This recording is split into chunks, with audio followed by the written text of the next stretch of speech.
Jai Hind to all. Welcome back to my IT tutorials. And today I'm going to talk about your chapter 7 or session 7 of your IT book.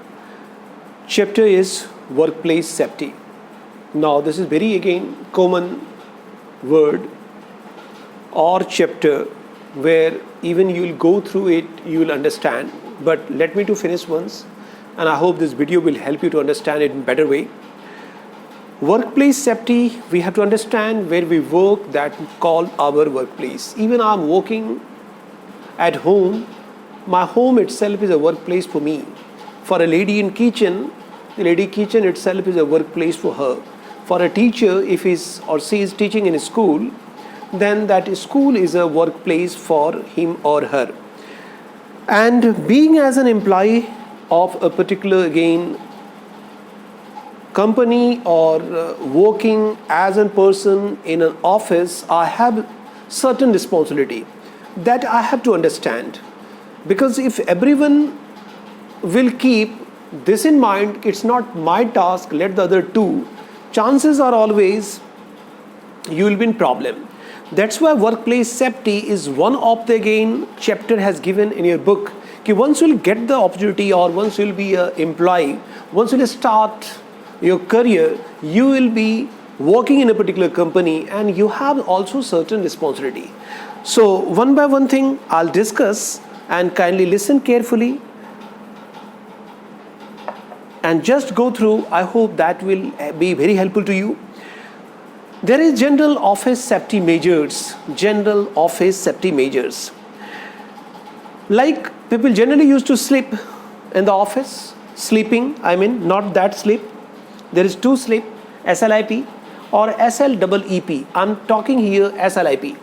So sleeping, tripping or falling hazards are there. I said sleeping, tripping or falling hazards are there in the office. Burning and other fire hazards are there. Sometimes you must have seen the office again, there is a cut fire in the office. Complete office has again burned and nothing is there. Many again casualties, many life gone. Dangerous electrical wiring and other hazards that maybe they're also hanging wire, not proper connected wire, and weak wire, or maybe a trailing wire, or maybe a not proper socket again like a wired fitting. Exposure to the toxic substances, that may be one of the again general office safety measures you have to think. Then you have an improper lifting or handling technique. Sometimes people used to hold something that was a heavy one and thrown or maybe fallen down. He may get affected also, the item will be also again affected. And unobservant or inattentive implies there are such. The people hardly bother.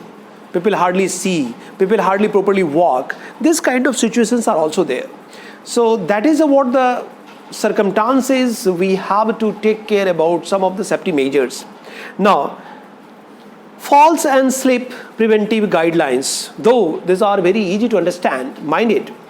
Uneven floored surface. In offices there may be uneven floored surface. Somewhere the floor is up, somewhere floor is down. If you're working in such kind of uneven floored surface, means all surfaces are not again even, then chances are you may fall down. Then we have unsuitable floor covering. The floors cover are such where easily you can slip, like too much smooth surface and your shoes are not again with a proper grip, you may fall down easily. So properly you have to walk. Wet flow, that's always there in offices, some water fallen, maybe someone thrown somewhere, and people walked, slipped and tumbled down. Changes in the levels. There are different levels in the offices, like once you are entering in a particular room, there was a little again no portions variations and you was walking similar like that, your shoes is stuck and you fallen down. Then we have a trailing cables. The cables, extra cables are lying somewhere, and you hanged, or maybe you are stuck there. That may be also a reason.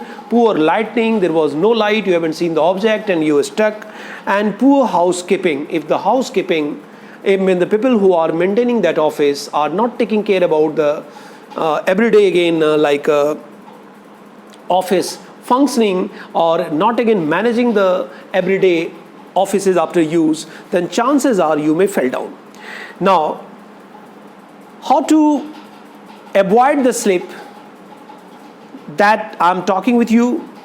Arrange the office furnishing in a manner provided unobstructed areas for the movement. Mind it, you must have some areas where you can easily move. It's not that you are just jumping on a particular item. You are just again walking at such a place where plenty of things are lying, and somehow you are trying to come out. Chances are you always fell down. So overall, you have to manage the things in a proper way. Keep stairs, mind it, keep stairs, steps, flooring and carpeting well maintained, because these are the areas, these are the things where generally you people used to fall or slip. Ensure the glass doors have some type of marking to keep the people from walking through them. If the glass door is there and there is no mark on it, chances are your head may be collapse, or you may stuck, or you may bang your head on the glass because you hadn't any idea there is a glass door.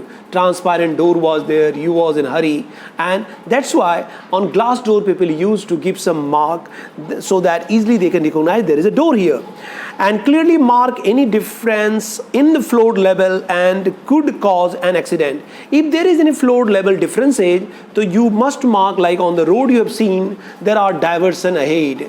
There is a diversion, kindly go slow. Why people used to give, the people who are running with the vehicle or people who are driving the vehicle, they haven't any idea. They considered the same road will be ahead also. There is a narrow road, there is a wide open, or there is a bridge ahead. This kind of mark people used to give just to give a reminder to the driver, to the people who are on that road to control themselves. And likewise, you must again mention some of the stickers, some of the slips, some of the mark. Secure throw rugs and mats to prevent the slipping hazards. Wherever you feel this floor is very slippy, must have a mat. Such mat which never allow you to slip. And then we have a clean up the fluid spills. If there is any fluid, maybe juice, maybe coffee, maybe tea on the floor, immediately required to be wiped and dried. And do not place waste basket or other object in walkways. These are supposed to be at a segregated places where people are not walking, because otherwise also chances are people may fall, or if something is there in that may also fallen down and people may. Be aware of the added risk of the falling when entering a building if outside weather is rain or snow. That's also there. If it is outside rain, your shoes must be wetty, and once you entered in the office, your floor was such where easily you may slip. And then beware to added risk of falling when entering the building if outside weather fine. Regardless of the intensity of the injury, it is important that incident is reported to the supervisor immediately. What kind of, again, like a incident, even it is a very silly or great, but it required to be informed so that precautionary measures can be taken for further such kind of injuries should not take place. Place office safety specific tips in the office at a permanent place so that everyone knows. A safety rule in the office should be again displayed in the permanent place or where everyone can see it easily. These are some of the measures that you can take to avoid the either falls or slip in office. Now, what I can do to prevent the slips or trips and falls? As an individual, wear appropriate slip resistant shoes. Mind it, your shoes should be not without grip. You are using it for many years and your office has such a wonderful flow where like a ice skating you can slip. So then you must change your shoes. Slow down to negotiate turns. Mind it, if there is a turn in an office, then don't go with the same speed what you had early. You have to slow down because there is a turn. Chances are you may stuck with a corner, you may hit it with a corner, or maybe some injury, or obstacle in areas of the limited visibility. If there is a poor light visibility, if there is a corner, if there is a turn, you have to change your way. Keep workplace and walkways clean. That is very again necessary. Clear, well lit for you and your visitors. Mind it, it must have a proper dustbin, proper garbage collectors, where if people want to throw it, they can throw in that. If you haven't that, people may again throw it anywhere on the floor, and chances are you may fall down. Now, wet flow. If it is a wet flow, clean up wet areas and spills immediately. Mind it, that's very required. Make sure the signs warn others to the danger of the wet surface. If there is a wet surface at all, if there is a water somewhere dumped, or maybe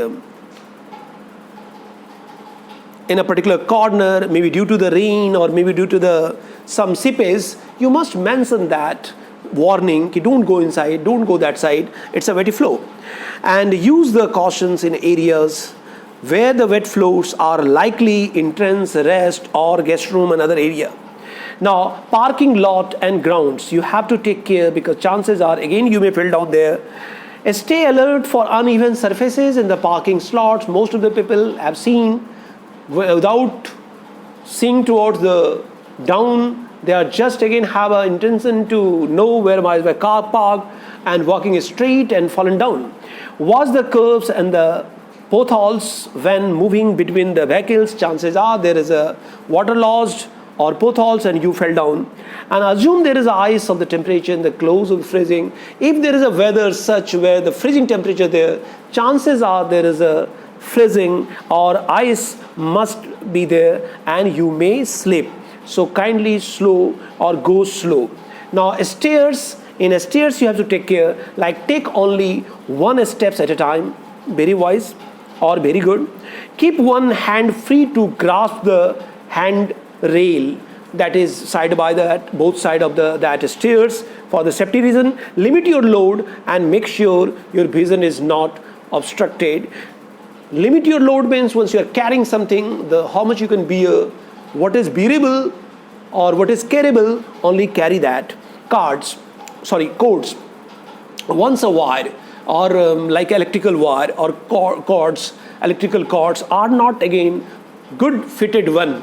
Chances are there may be either you may fall down, you may stuck with the wire, there is a electric fire or damage of the appliances. So do not allow electrical cords or other object to extend across a walkway.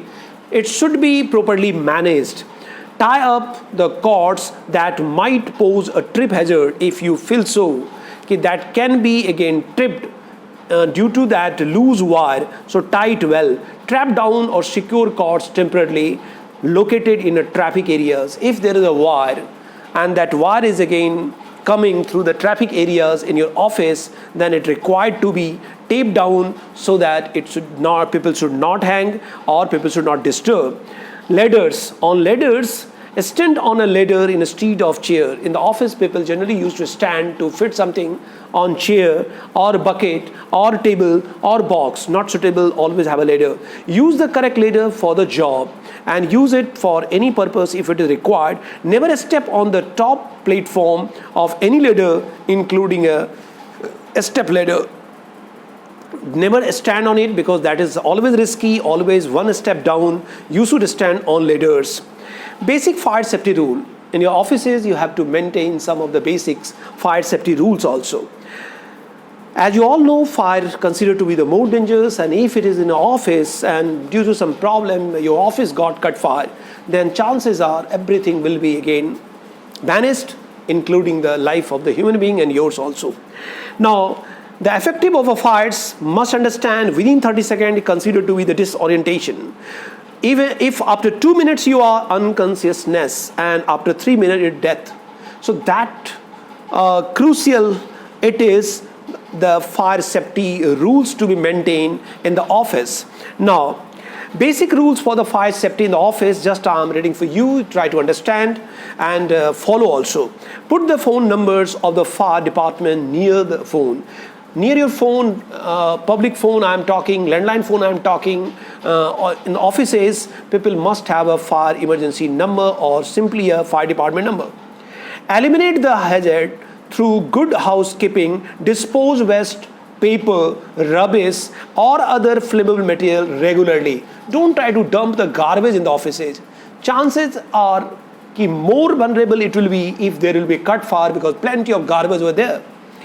Keep the flammable material inside a proper box or container and store them properly, not that anywhere it is lying. Regularly check your electrical installation, very required to, and have all the frayed wiring, disturbed wiring. If the wiring is not proper, on regular basis fix it through the electrician. Do not overload electrical circuit by just putting some additional load or bulb or something appliances. Unplug all electrical appliances after use. Once you are leaving your office, that time everything should be unplugged and main switch should be switched off.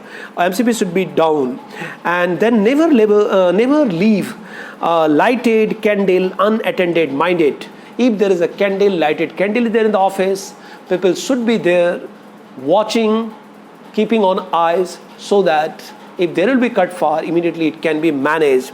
Chances are maybe due to the fan or maybe due to air movement, it may get fire, it may spread somewhere, or it may damage some of the things in your office. And strictly obey the no smoking sign.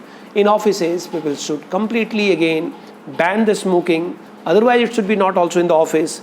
And there should be a tag properly that this area is completely smoking free. And ensure that you have a pre-fire plan in your office. So fire extinguisher and fire plan should be there. Check the protections gadgets or devices of the appliances and equipment regularly. Be fire safety conscious. This all will help you to be safe from the fire in your office. Now, fire response guidelines. Leave whatever you are doing. If you see a fire or a smoke, immediately you should leave whatever you're doing. That's a first and foremost again task of yours. Back at the room through the nearest exit. Immediately rush out from the room wherever you are through some exiting room. Or close the door behind you, but don't lock it. And close the door also, so that other will not go and may stuck.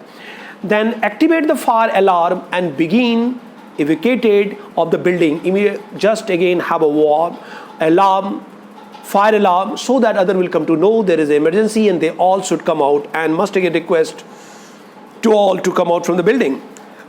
If you are not in immediate danger, call the fire department, emergency numbers, so that they will come and they will manage it. Exit the building by following the posted evacuation routes.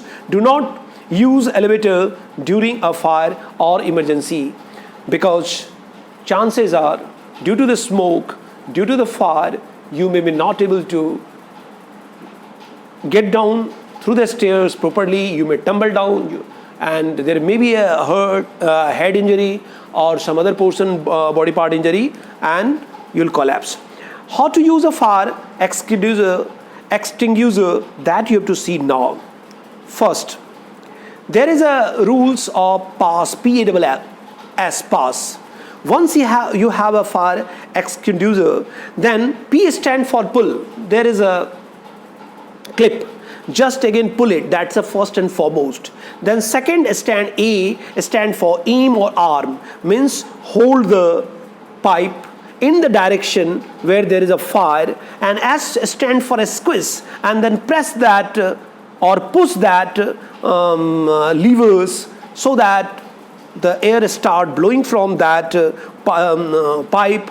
And then S stand for a spray, and then at last you have to spray just at the bottom surface of the fire where the fire is, so that immediately it will vanish or finished. So this is pass, P-A-S. Pass means first is pull, then aim towards the fire. Second is squeeze the lever, that is press the lever, so that air start blowing from it. And Last is sweep side to side, or just at the bottom of the fire you have to spray. In general, there is a 3 methods of extinguishing fire, and they are cooling. One of the element of the fire, which is heat, and it can be achieved by use of the water or sand. So this is the first process. You may cool, because fire is, again, it's a form of heats that is coming out and required to be cooled down. So you may have a sand or maybe some other ways to make it cool. Then a smoothing. This process helps to eliminate the air, oxygen, and it can be done by use of a blanket. Just cut off all oxygens, or maybe the areas from where the fire is getting oxygen, so that immediately it will vanish.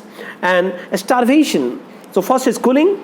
Try to cool it down by using the water or sand, but depend on the kind of fire it is. Mind it, if it is electrical fire and you are going to cool down by the water, and you may get the different effect, or completely you may vanish from that place, because electrical fire cannot be again cooled down by the water. So you have to see the nature of the fire. And third is a starvation. This process cutting out of the fuel supply so as to arrest the fire. If there is a fuel again in it, what may be the reasons? So maybe the wooden furnitures have got the cut fire, and the portion that is affected, rest of the portion supposed to be avoided or removed from it. It's not that the garbage was there, plenty of garbage there. You just again throw the rest of the garbage, so that it will immediately again settle down, or fire will settle down. Now, electrical safety rules, because it may be a fire in the form of electrical one.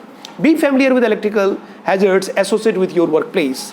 Unplug electrical, as I mentioned already. If a break off inside an outlet, do not attempt to remove it yourself. If there is something broken and you are trying to take it out, it will be more risky. Report all the electrical problems, including the tripped, break, broken switch, etc., to electricians and authorized person.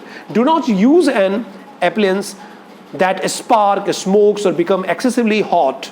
Do not use or damage electrical items or items with the damaged cords. Do not use electrical item with wet hands or near water. Keep electrical equipment away from water unless the appliances is again specifically designed to use around water. Mind it. And use the CFC wherever possible. GFCI, ground fault circuit interrupter, detect grounding problem and surge electricity off to prevent a possible accident. So that kind of system we must have, so that if there is a problem, immediately it should shut down. And plug in high watt appliances only after considering load. Mind it, if you are putting some high load appliances, then beforehand you must understand this will be okay, and your circuit is accordingly. Otherwise chances are short circuit and there may be a cut fire. Use of first aid. You can use the first aid in your office. Now first aid, as you all know, this is a primary aid given to the injured person or sufferer, or maybe the culprit, or maybe the anyone who is basically the affected by a particular things in your office. That's a first aid, and we know how to use it, how to use the first aid.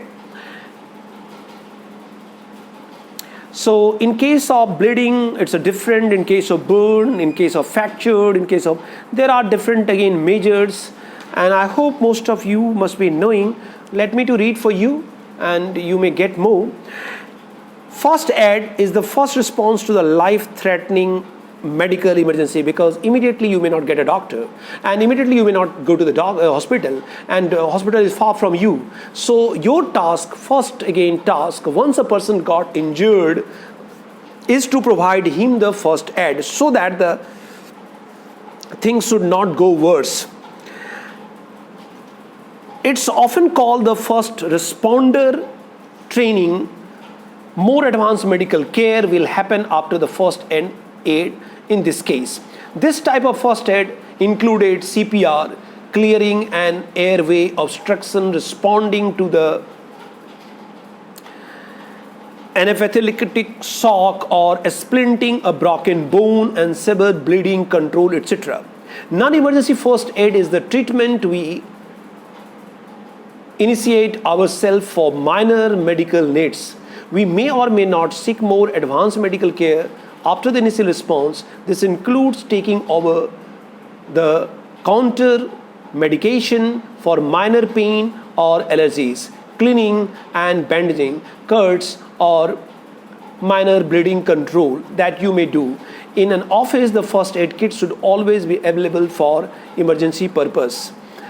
And that can be given because that will help the people to be relaxed also, and not to spread that disease or the problem further. And you must have heard about the Bhopal gas tragedy. That was again due to not the proper lack of informations with the people about the impact of the gases and the kind of safety measure that they should. And it was methyl isocyanide, and this gas took the life of a lot of people. Casualty was a great casualty in 1984. That was December 3rd, and problem was mainly even the factory people was not knowing what kind of gas it is and how that gas leaked and what kind of first aid should be given to them.